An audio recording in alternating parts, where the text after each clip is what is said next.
mga bagahe or mga kargamento na deklaradong LED lights na harang sa NAIA.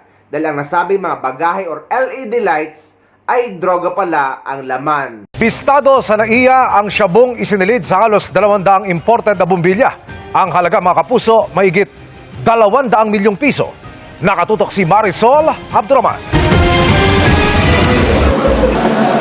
Idineklarang mga LED light galing Mexico, pero nang buksan ang kahong-kahong kargamento at silipin ang laman nitong mga bumbilya, may mga shabu pala.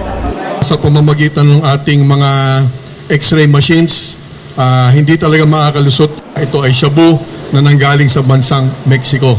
180 bumbilya ang nakitaan ng shabu. Ang halaga ng nasabat na droga, halos 250 milyong piso.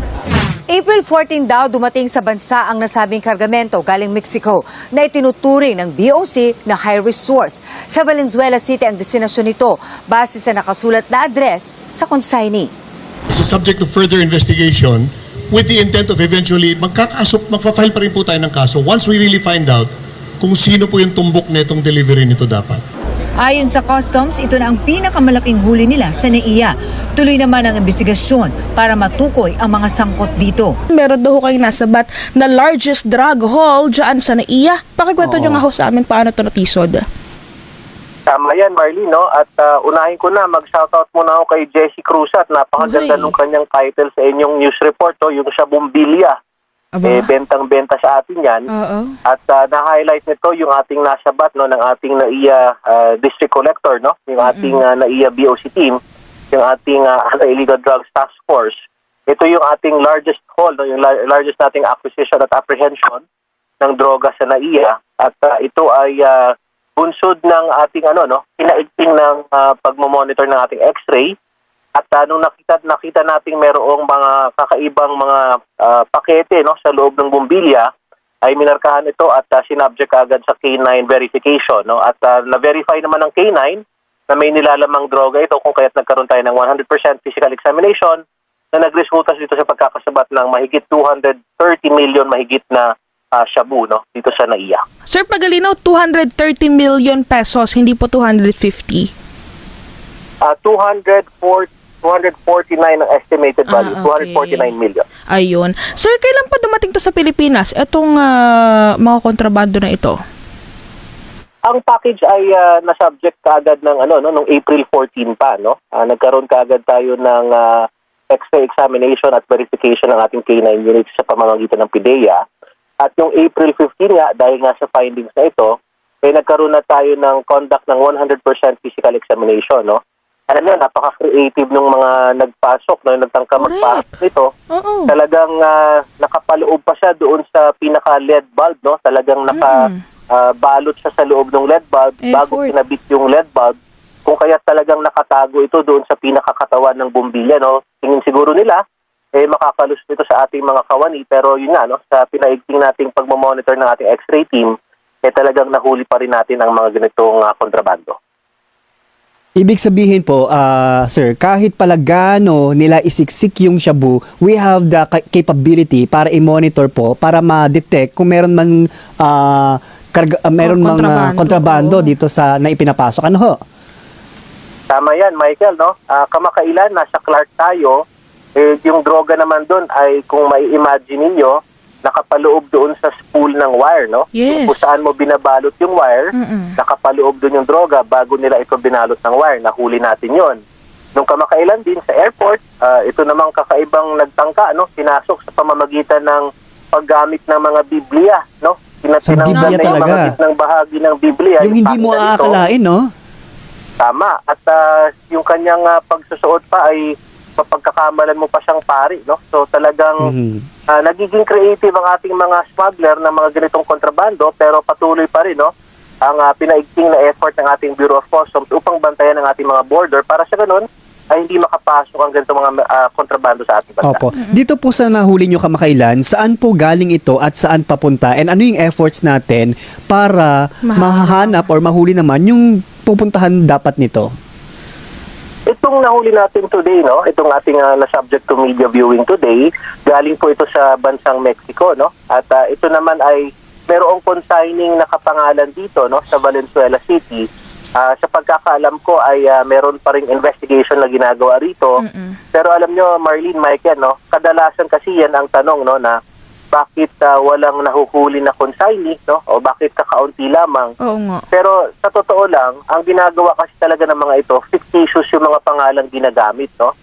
So, ang ating mga nasasampahan ng kaso, yung ating mga nahuhuli, ito talaga yung mga nag-claim ng mga shipment or tumatanggap itong mga shipment. Kadalasan, pinapakiramdaman muna nila kung meron bang naka-alerto, meron bang nakahuli bago ito kiniklaim, no? Pero sa case na to, sa pagkakaalam ko ay bine-verify na rin ng PIDEA pero parang lumalabas fictitious ang consignee's name. Nako. Sir, sabi nyo nga kanina, nagiging creative na yung mga kawatan, lalo na yung mga ganitong sinusubok na mag-puslet, magpasok ng mga illegal na droga kontrabando dito sa Pilipinas. Ano ho ay nakikita ninyong common denominator dito sa mga illegal drugs na nasasabat po, naharang ng BOC, lalo na po dyan sa NAIA?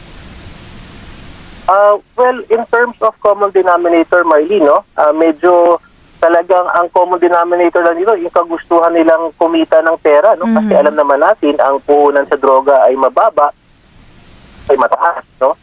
Magtataka na lamang na parang iba't iba na yung pamamaraan ng kanilang sinusubok. Meron dati, hinalo sa balikbayan box. Meron naman, hinalo din sa cereals, no? Makailan, hinalo sa parang dog food. Pero gaya ng ating nabanggit, no, sa pamamagitan ng teknolohiya, yung ating pagtitraining, no, sa ating X-ray team, talagang masusi nilang nababantayan ang mga ganitong imahe na lumalabas sa ating mga X-ray machines at nahuhuli, no, kapag merong mga suspicious looking na mga articles sa loob ng mga X-ray images. Oo, sabi nyo kanina, sir, fictitious yung mga dapat tatanggap itong mga kontrabandong ito na nakalagay doon sa mismong mga package. So, paano po ang pagtugis? Paano ang paparaan ng pagtugis? Paano mahuhuli yung mga nasa loob nito kung ganyan? Doon sa mga nasampahan natin ng kaso, Marlene, either kiniklaim nila yung pakete, no? Pupunta sila sa, halimbawa, sa mail exchange, magpapakita sila ng mga ID na peke din, at kiniklaim nila yung mga packages, no, na naglalaman ng droga. Yun, na-entrap natin yun, nahuhuli natin yun, katuwang ang PIDEA, no? Sa mga ibang pagkakataon, dinideliver natin ito, at yung tinatawag nating controlled delivery, at doon mo makikita kapag tinanggap ito ng consignee, ibig sabihin ay kinikilala niya yung shipment, no? Kinikilala niya yung kanyang padala. At kung ito ay may kontrabando, nahuhuli rin natin sila, no? So, sa pamamagitan ng mga ganitong metodolohiya, doon lang tayo nagkakaroon ng, kumbaga, in flagrante apprehensions dahil makikita yung kanilang criminal intent, no, sa pagtanggap ng pakete or ng shipment na naglalaman ng droga. So, dyan rin tayo nag-iingat, Marlene, no? Kasi yun nga, no? Minsan yung ibang mga sindikat ay naglalagay na lang ng kani-kaninong mga pangalan at mapanganib rin yan, no? So kung tayo ay makatanggap ng tawag na meron yung shipment pero wala naman tayong in order, mag-ingat din po yung ating mga kababayan. Huwag po nating tatanggapin ang mga ganitong mga shipments, no? Kasi may panganib na maglalaman po ito ng droga. Oo. Sir, sabi nyo kanina sa Valenzuela dapat ipapadala itong kontrabandong ito. May na-check na ba yung Valenzuela kung merong bagsakan talaga ng mga illegal drugs doon at pinapakalat na lang? Ano ho ang nakita ng BOC? Sa case na to kasi, Marlene, no, parang private residential address itong nakalagay sa shipment na ito, no? Okay. At nung sinek nga ito ng PIDEA sa aking pagkakaalam, yun nga, no, fictitious itong consignee details nakalagay sa shipment na ito. So, sa pagkakaalam ko, yun ang pinunto, no, ng investigasyon ng PIDEA na mahihirapan tayo pinpoint ngayon kung sino ang talagang magkiklaim ito. Talagang yun ang sindikatos, susubok at papakiramdaman kung meron bang naka-alerto, meron bang effort bago sila siguro gagalaw. But case na to, wala tayong napansin na gano'n. Pero dyan sa Valenzuela, sir, may mga naitala ba ang BOC na pagtaas talaga ng bilang ng mga ganyang illegal na kontrabando na dumarating or din-distribute? May ganun ba? Hindi naman gano'n, no? Samot-saring address din yung ating napapansin sa mga pinadadalhan, no? Kamakailan yung nahuli natin sa mga balikbayan boxes na hinalong droga. ang address nun ay Cavite. Yung isang beses naman sa airport, no, yung hinalo naman din sa yung parang figurine, no, yung mga parang ceramic na bato. Ito naman ay ang address naman ito ay Bulacan. So samot-saring mga addresses ang ating napupuna. Siguro kung in terms of frequency, baka mas maiging PIDEA ang sumagot niya, no, kung meron ba silang nababantayan ng pagtaas ng activities ng droga sa certain locality. Oo. Sir, last na lang po, kamusta po pakikipag-ugnayan natin doon sa Mexico? Kasi I understand, yun yung area kung saan napulatan pinagmulan itong kontrabando na ito. Sa aking pagkakaroon, nagbabacktrack din ng ating PIDEA doon sa country of origin upang matingnan ang detalye, no, itong shipment na ito. Identified naman ang bansang ito as high risk, no, pagdating sa mga ganitong posibilidad ng pagkakaroon ng kontrabando. Andun naman din yung ating parang kumbaga, no, international cooperation. So siguro mas magandang maglalabas ng PIDEA in the coming weeks, no, kung ano naging resulta ng investigasyon ito.